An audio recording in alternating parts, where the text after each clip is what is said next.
Nah, Bapak semuanya, jumpa lagi di dalam pembelajaran agama Islam. Nah, sebelum kita pembelajaran dimulai, nah Bapak akan membuat kesepakatan ke kelas. Nah, sebelum kita buat, Bapak mau naik dulu. Ya, apa kabar semuanya?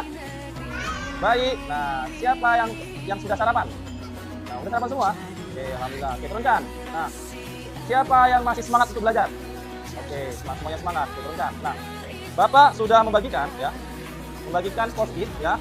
Ini post-it, silakan kita menuliskan kesepakatan kelas kita masing-masing.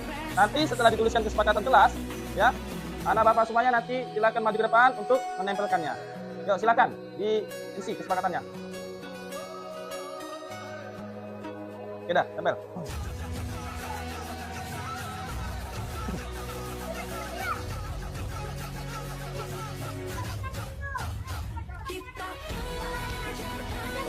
Baiklah bapak semuanya. Nah, kita sudah membuat kesepakatan ke kelas ya. Bapak bacakan ya isinya apa aja ya. Nah, salah satunya belajar dengan sungguh-sungguh ya. Sepakat? Oke, sepakat. Nah, ini salah satunya tertib di dalam kelas ya. Ya, sepakat. Disiplin dan tepat. Nah, berarti tepat hadirnya gitu. Oke, ya sepakat. Nah, inilah kesepakatan kelas kita yang kita sepakati dan harus kita laksanakan. Oke ya. Oke, baiklah bapak semuanya. Mudah-mudahan kesepakatan kelas ini berjalan dengan lancar ya. Selanjutnya kita nanti akan belajar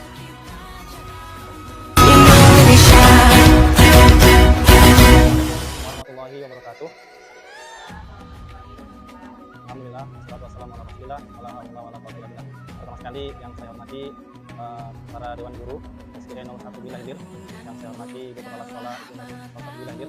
Baiklah, pada kesempatan kali ini izinkan saya kepada Ibu untuk menyampaikan budaya positif. Nah, di dalam sekolah tersebut ada yang namanya budaya positif. Salah satunya penerapan segitiga restitusi di sekolah. Nah, apakah budaya positif ini hanya segitiga restitusi saja? Tidak.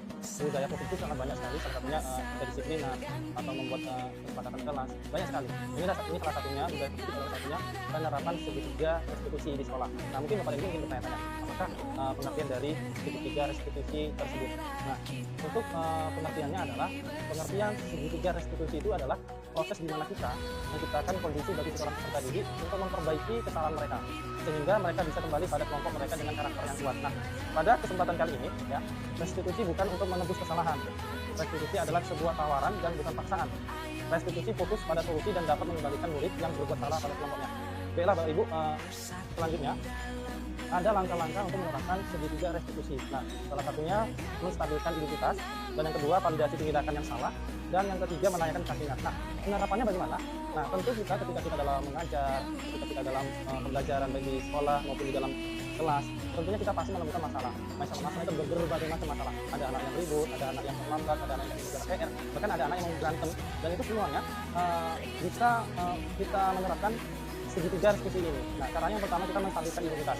Nah, untuk menstabilkan identitas tersebut adalah kita stabilkan identitasnya. Misal, ada anak yang memang yang suka berantem.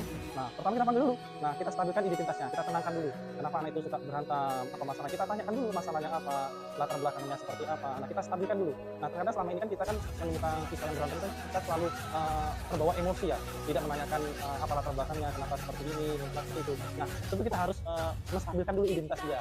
Kita tenangkan dulu dia. Nah, tidak kita rendahkan tentunya. Nah, setelah kita menggali apa yang membuat dia marah, lalu kita berikan motivasi, kita puji dia, tentu anak kan senang.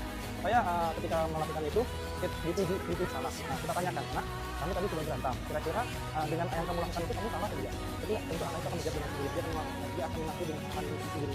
Nah, ketika dia melakukan kesalahan, kita tanyakan kembali juga, nah kesalahan apa atau peraturan apa yang tidak dia langgar? Pasti dia akan menjawabnya, peraturan sekolah, atau peraturan kelas, atau peraturan kelas. Nah, setelah kita gali informasinya, kita tanyakan kembali, menanyakan kesaksian. Nah, setelah kamu berantem ini, kamu ke depan ingin menjadi seperti apa? Apakah kamu menjadi pemberantem selamanya atau menjadi seperti apa? Tentu dia akan berubah, memilih perubahan yang lebih baik. Itu pasti jawabannya. Nah, dengan seperti itu kita langkah segitiga restitusi ini menjadi solusi sebenarnya, menjadi solusi bagi peserta didik kita atau anak-anak siswa kita ketika kita menghadapi permasalahan. Nah, ini salah satu contoh yang saya angkat kemarin ya. Ada anak yang memang seragamnya kurang rapi ya, atau suka mengeluarkan baju. Jadi saya tanyakan keyakinannya, kenapa saya tanyakan identitasnya, saya stabilkan dulu, saya tidak memarahi dia, tapi saya puji dia, dan dengan seperti itu dia akan merasa nyaman dengan kita, tidak merasa takut. Selanjutnya ini salah satu ya video Bapak dan Ibu, nanti bisa dilihat di YouTube ya. Nanti kita bisa belajar bersama-sama. Nah, pada intinya kesimpulannya adalah penanganan kasus yang dilakukan guru dengan menggunakan pendekatan segitiga restitusi, diharapkan guru dapat memposisikan dirinya sebagai manajer ya, atau kepemimpinan dengan mengajukan pertanyaan-pertanyaan yang bermakna. Artinya pertanyaan yang memang tidak merendahkan sedikit pun pada siswa, yang membuat murid menjadi lebih mandiri, percaya diri dan bertanggung jawab. Nah, Bapak dan Ibu, ini mungkin sedikit ya presentasi dari saya. Jika Bapak dan Ibu ingin dipertanyakan, saya persilakan. Izin Pak, perkenalkan nama saya Emilia Hariaja, kembali kelas 1B. Izin bertanya terkait tentang segitiga restitusi. Apakah setiap permasalahan siswa harus dihadapi dengan menggunakan segitiga restitusi? Baik Ibu, terima kasih atas pertanyaannya. Apakah setiap permasalahan di sekolah menggunakan segitiga restitusi? Ya jawabannya iya Bu, karena selama ini ya, menurut yang saya alami ketika saya menemukan permasalahan di sekolah, baik di dalam pembelajaran, saya selalu menggunakan dengan emosi gitu. Tetapi saya ketika menemukan langkah-langkah segitiga restitusi ini adalah sebuah solusi yang membuat kita mempertanyakan permasalahannya dengan kata-kata yang membuat kita nyaman. Jadi jawabannya adalah ya ini menjadi sebuah solusi bagi kita bersama ketika kita mendapatkan permasalahan siswa kita di sekolah. Itu Bu dari saya.